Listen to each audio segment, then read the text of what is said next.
வணக்கம். இன்றைக்கி நம்ம பார்க்க போகிற சமையல் ரொம்ப ஈஸியான அதே சமயம் நல்ல ஹெல்த்தியான ஒரு வெங்காய ரசம் எப்படி செய்யலாங்கிறத பார்க்கலாம். ஒரு மிக்ஸி ஜார் எடுத்துக்கலாம். இதில் வந்து 3/4 டேபிள் ஸ்பூன் மிளகு சேர்த்துக்கலாம், 1/2 டேபிள் ஸ்பூன் சீரகம் சேர்த்துக்கலாம், 3 வரமிளகாய் சேர்த்துக்கலாம். இப்போ இது 3ஐயும் நல்லா அரைச்சிக்கலாம். இப்போ அதே மிக்ஸி ஜாரில் ஒரு பச்சை மிளகாய் சேர்த்துக்கலாம். இந்த சைஸுக்கு சின்னதாக 2 துண்டு இஞ்சி, ஒரு 5 பல் பூண்டு. இப்போ இதையும் குறைன்னு அரைச்சிக்கலாம்.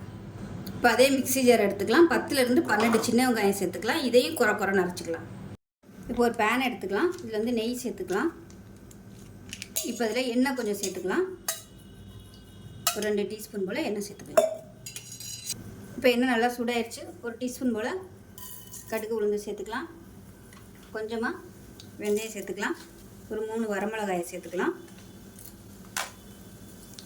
கருவேப்பிலை சேர்த்துக்கலாம். இப்போ இதில் நம்ம பிடிச்சி வச்சுருக்க மிளகு, சீரகம், வரமிளகாய் சேர்த்துக்கலாம். அது கூடவே இடித்து வச்சுருக்க பச்சை மிளகா, பூண்டு அதையும் சேர்த்துக்கலாம். அது கூடவே சின்ன வெங்காயம் இடித்து வச்சுருக்கோம் இல்லையா, அதையும் சேர்த்துக்கலாம். மீடியமான ஃப்ளேமில் எல்லாத்தையும் நல்லா வதக்கிக்கலாம். இப்போ இதில் பெருங்காயம் சேர்த்துக்கலாம்.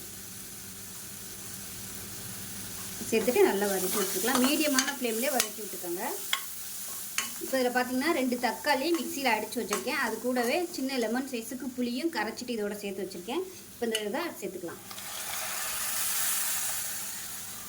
இப்போ இது கூடவே ரசத்துக்கு தேவையான தண்ணி சேர்த்துக்கலாம்.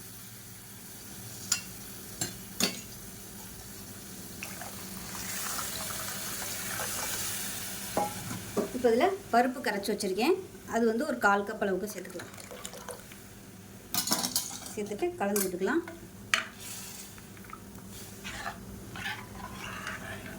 மஞ்சத்தூள் 1 டீஸ்பூன் போல் சேர்த்துக்கலாம். சேர்த்து எல்லாத்தையும் நல்லா கலந்து விட்டுட்டு அப்படியே டிஸ்டர்ப் பண்ணக்கூடாது. தண்ணி தேவைப்பட்டால் இன்னும் கூட தண்ணி சேர்த்துக்கலாம்.